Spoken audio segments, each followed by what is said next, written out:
But as I was sort of thinking about my journey with prayer, I was reminded of a time when I was younger. When I say, man, high school doesn't seem that long ago, but as those of us that are older, we go, oh my goodness, years go by. 30-something years ago when I was at high school, I had a profound experience in which God moved in my life. And he transformed me. But flying on from that, what happened was I started to have a burden for my friends around me. And I just felt called when I was in my sixth form year, for those of you that remember what that is, year 12, that I should start praying for my friends at school. Now, as we unpack the text this morning, we're going to see that one of the things that we're called to do is pray privately.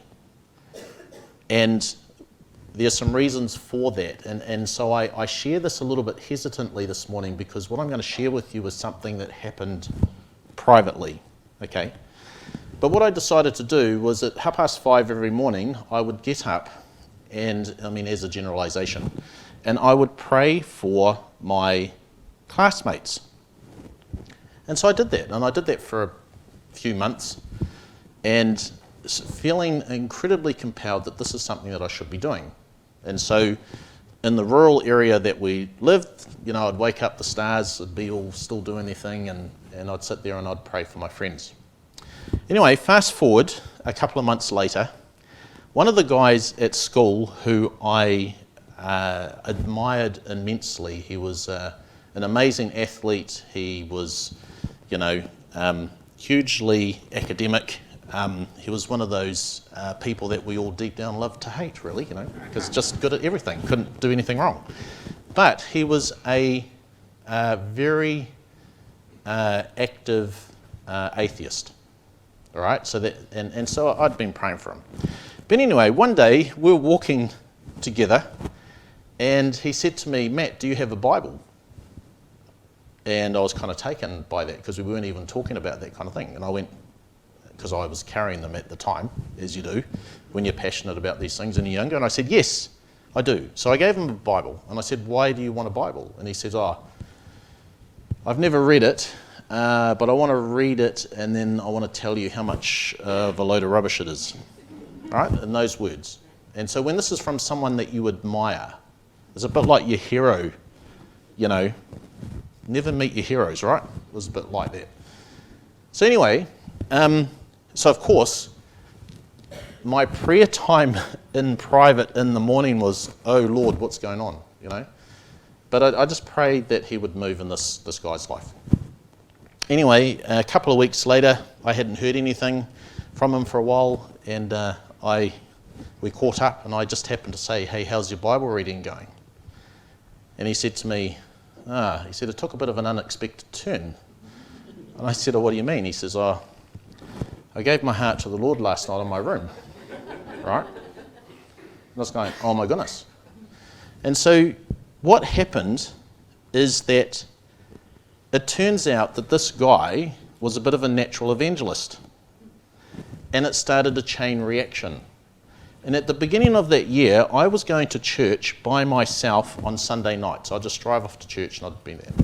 By the end of the year, there were 5 carloads of us going to church. And the majority of those were all my peers at school who had all come to Christ. Fast forward all these years later, a couple of them are in very prominent ministry positions in the wider church, right? So we talk about the power of prevailing prayer. And this morning, we're going to unpack this text. But before I get to that text, we're going to start at another one in the Old Testament. So if you've got your Bible with you, I'd like you to turn, please, to Exodus chapter 17, verses 8 to 13. Now, if there's ever an account in the Bible that has over the years persuaded me that prayer has significant results, this is one of them. And it's about a famous battle that took place in the Old Testament. But Exodus chapter 17, verses 8 to 13. Some of you will have a title that says, The Amalekites Defeated. We'll read it and then I'll unpack it. Verse 8, the Amalekites came and attacked the Israelites at Rephidim. Moses said to Joshua, choose some of our men and go out to fight the Amalekites. Tomorrow I will stand on top of the hill with the staff of God in my hands. And verse 10, so Joshua fought the Amalekites as Moses had ordered, and Moses, Aaron, and Hur went up to the top of the hill. As long as Moses held up his hands, the Israelites were winning. But whenever he lowered his hands, the Amalekites were winning. When Moses' hands grew tired, they took a stone and put it under him, and he sat on it. Aaron and Hur held his hands up, one on one side, one on the other, so that his hands remained steady until sunset.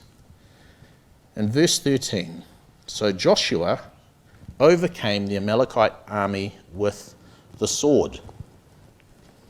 Now you might go, that's an interesting story. Why would we start our series on prayer by looking at this? In its context, we have a situation in which Moses, the leader of the Israelites, is faced with a crisis. An enemy army has arrived near Israel's desert camp, and that army is intent on wiping them out. In fact, the Amalekites, when you go back into their history, basically they were kind of related to other children of Abraham, and there's this big family dispute going on, right? But the Amalekites were a thorn in Israel's side for generations. Anyway, they arrived to attack Israel. And so what does Moses do? He calls in his most capable military leader to organise a defensive strategy. I believe there was a planning session that they would have had, right? And then after this planning session, Moses announces the strategy that they will take. It's almost like, right, Joshua, tomorrow I want you to take the best fighters that we have and you're going to go out and hit them head on. And we look at that, we go, yeah, okay, the best form of defence is attack, right? We get that. But then, and I've always been fascinated by this, what was the second part of the strategy? Moses takes two other men, they climb the hill overlooking the battleground, and Moses raises his hands towards heaven. And notice in the text that Joshua does not even challenge his thinking. Joshua sets his heart to the battle. And so from this we see that Joshua believed in the power of prayer. And we get the sense that Joshua would rather have Moses' prayer support rather than his military support. And I kind of look at it as, where's the old guy going? Right? Oh, he's going up the hill. Okay. You can read into that what you will. But what happens, of course, is that when Moses' hands are stretched out towards heaven, Joshua's troops gain the advantage in the battle. And when Moses' hands are raised, the Israelites fight with what I call a divine intensity that drives back the enemy. But, as can be expected, what happens when you hold your hands up for a long time? Moses' arms grew weary and he dropped them to his sides. And when he did, to his dismay, he notices that the tide of the battle shifts right before his eyes. Joshua's troops begin to get struck down, and the momentum of the battle goes back towards the Amalekites. So, Moses, I believe, had anticipated this, because then what do Aaron and Hur do? The two guys that went up the hill with Moses, it's almost like they grab him, they find a rock, they sit him. It's all about what they're doing with Moses. They sit him on it, and then they grab his arms and they hold his arms up. And immediately the momentum in the battle swings back to Joshua and the Israelites. Moses knew that in order for the Israelites to win against an enemy who were hell-bent on wiping them out, then his arms had to stay raised towards heaven. And I believe that Moses illustrated that day that God's prevailing power is released through prayer. And as I discovered years ago, time and time again, the illustration I shared this morning about what happened at high school is just the tip of the iceberg. But prevailing prayer changes things. Now, one other observation from this text. Did you notice that Moses and the Israelites were not excused from the battle? But when Moses prayed, it's almost like God turned up and fought with them. That's a really important point. See, because for us here today, in Wellington 2024, it all boils down to this. If you are willing to invite God to invite himself in your daily challenges, you will experience his prevailing power. You'll experience it in your relationships, in your home, in your school, in your workplace, in our church, wherever it is most needed. Now, the other side of the equation, of course, is this. It's really hard. It's not that he can't do it, but I believe that he doesn't. When we put our hands in our pockets and say, don't worry about it, we'll look after it on our own. There was something about the act of Moses raising his hands that has way deeper significance than just the battle of that day. But I believe that as believers, if we have our hands, in a metaphorical sense, in our pockets all the time when it comes to prayer, especially as a believer, then don't be surprised if one day you get that nagging feeling that the tide of the battle has turned against you and that you are fairly powerless to do anything about it. The challenge for us is this, that prayerless people, I believe, cut themselves off from God's prevailing power. And the frequent result is the familiar feeling of being overwhelmed, overrun, beaten down, pushed down, and defeated. And I always find it interesting, after years and years of being involved in pastoral ministry, it always surprises me that the number of Christ followers who are willing to settle for lives like that. And I want to say to us all this morning, don't be like that. You don't have to live a life in which God is not moving in your life. Nobody has to live like that. Being a follower of Christ, by the way, doesn't make me immune to brokenness or pain or hardship, right?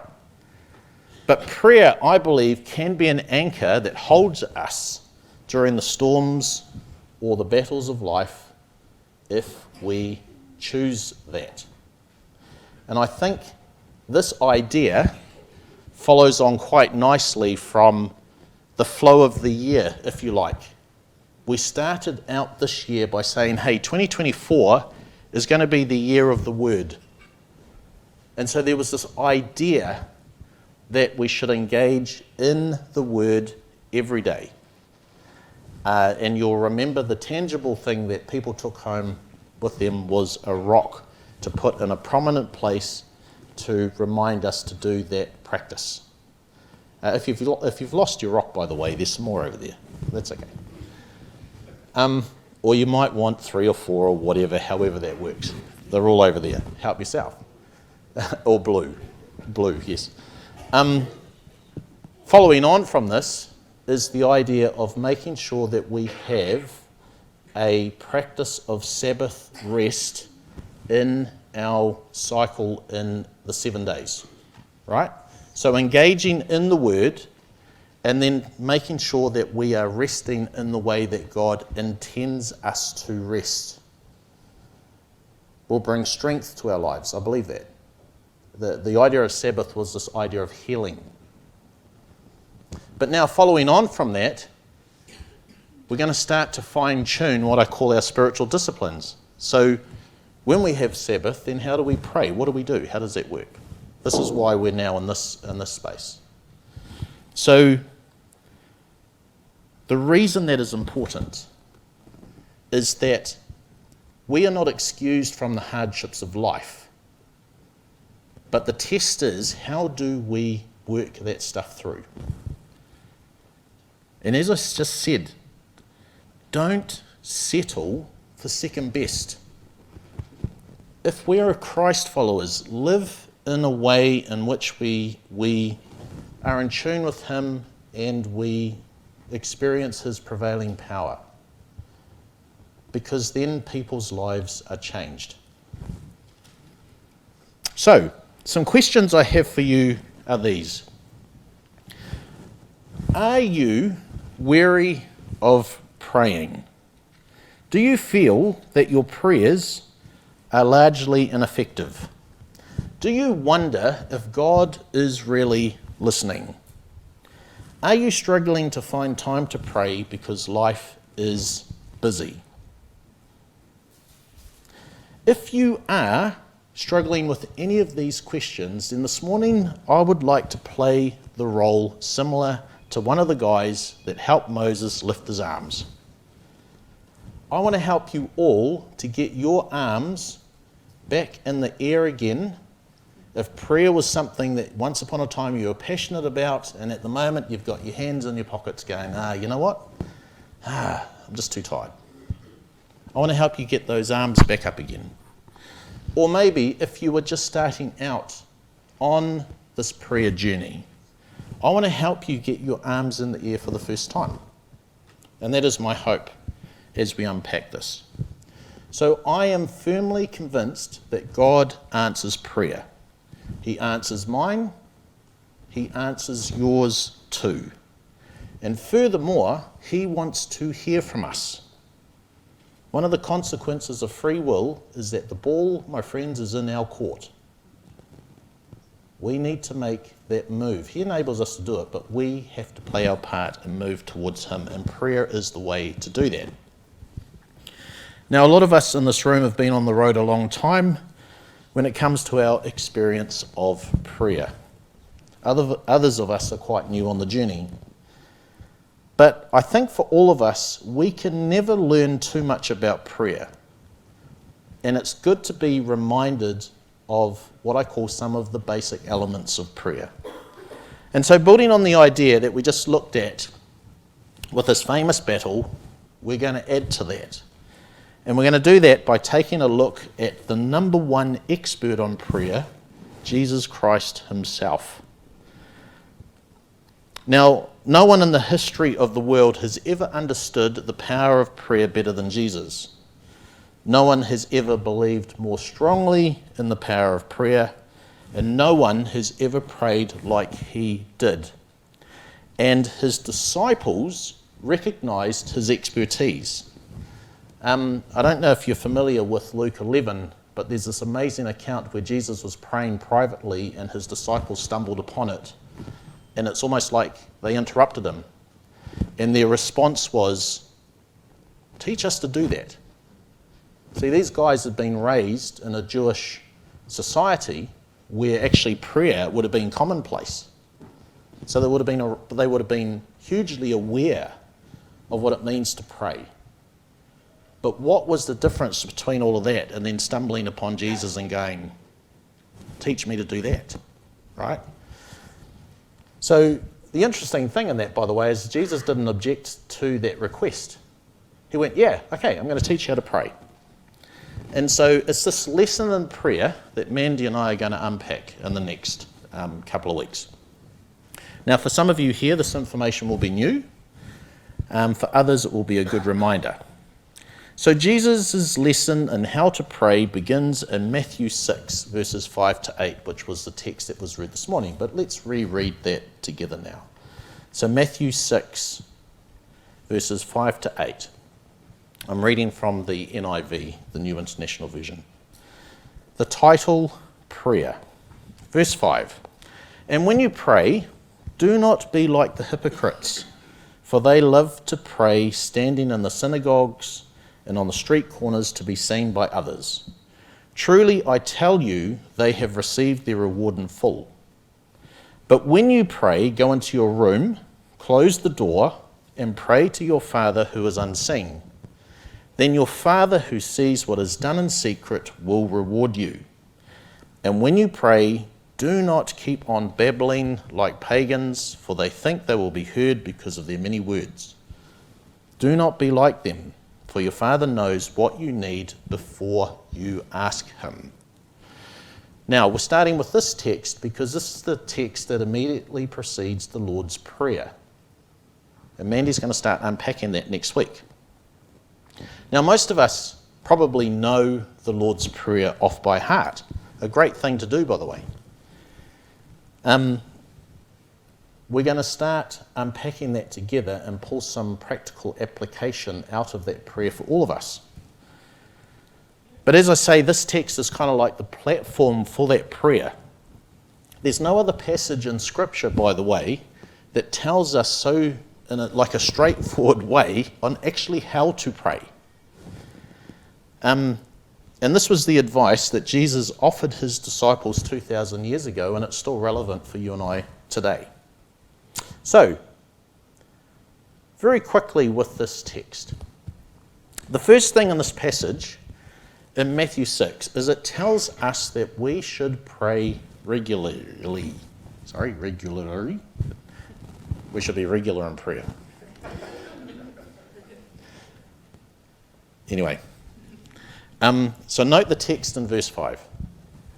It says this in verse 5, and when you pray. Did you notice that? It doesn't say if you pray. It says, and when you pray.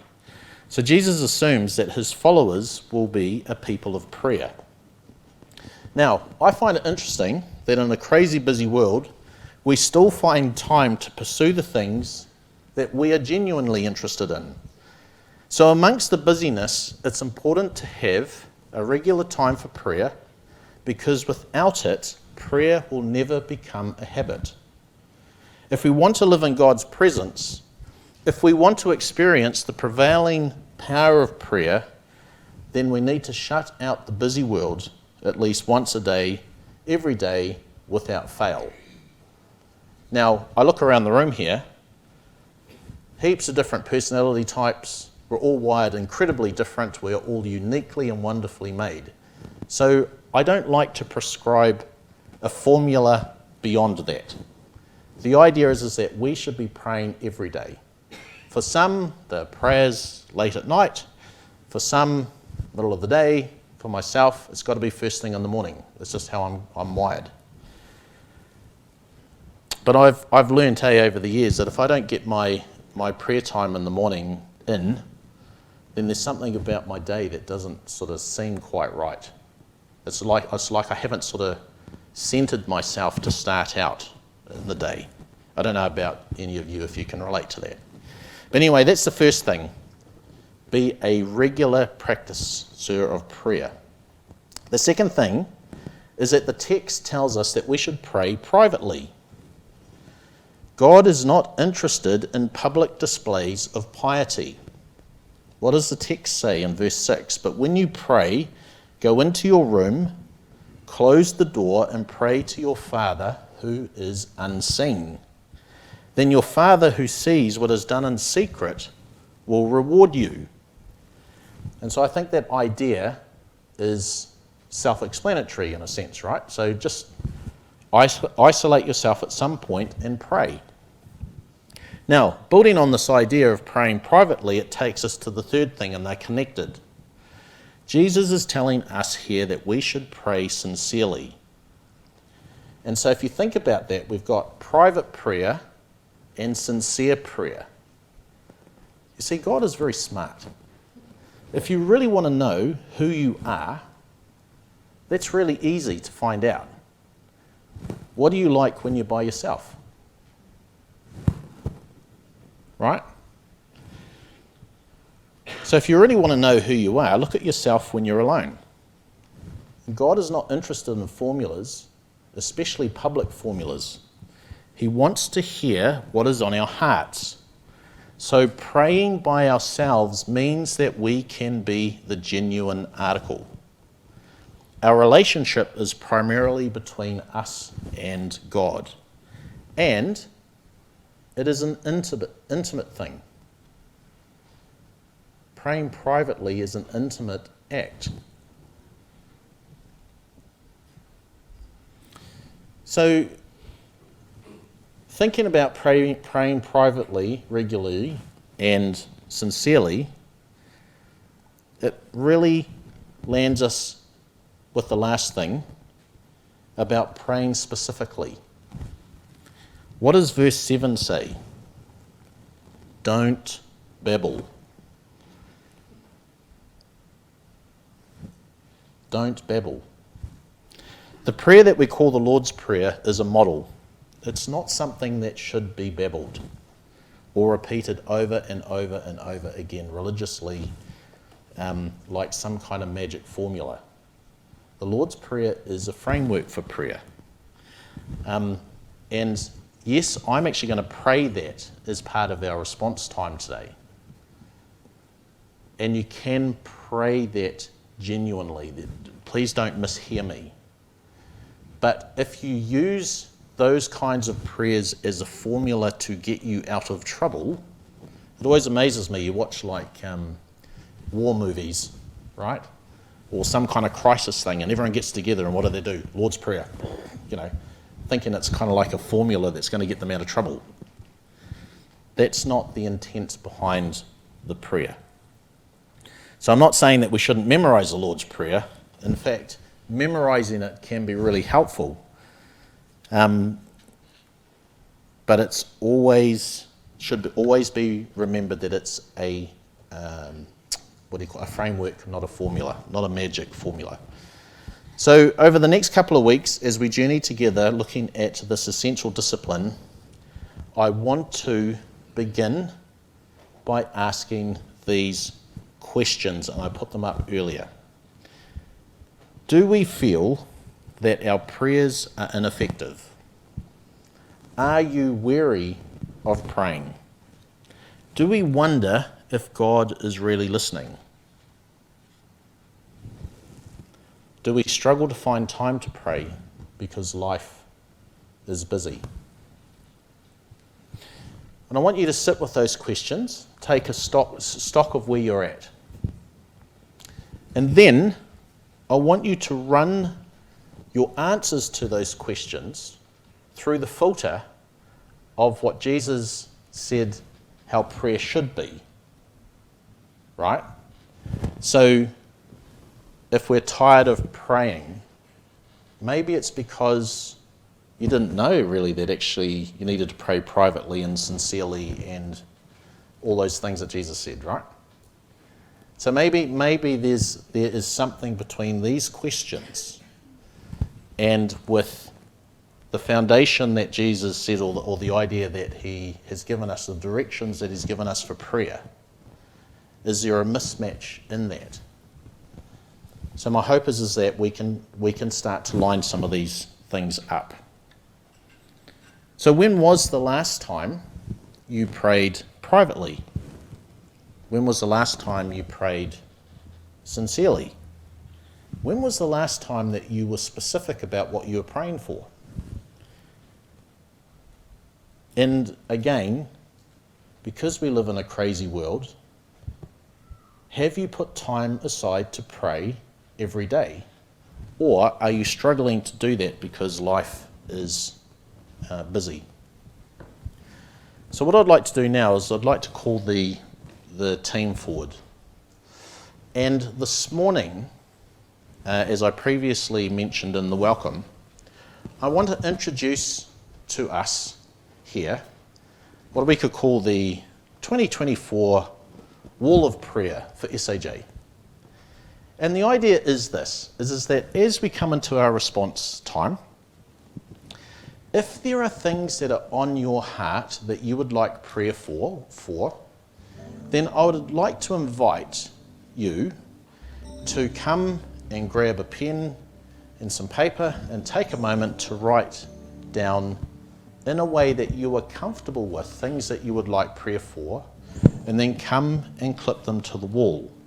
Now, for some of us in the room who are a little bit immobile, others can grab paper for you and others can pin them to the wall on your behalf.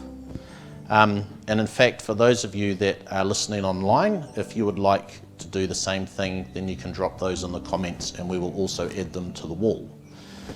But this morning, I'm presenting an opportunity for you to rediscover a daily rhythm of prayer.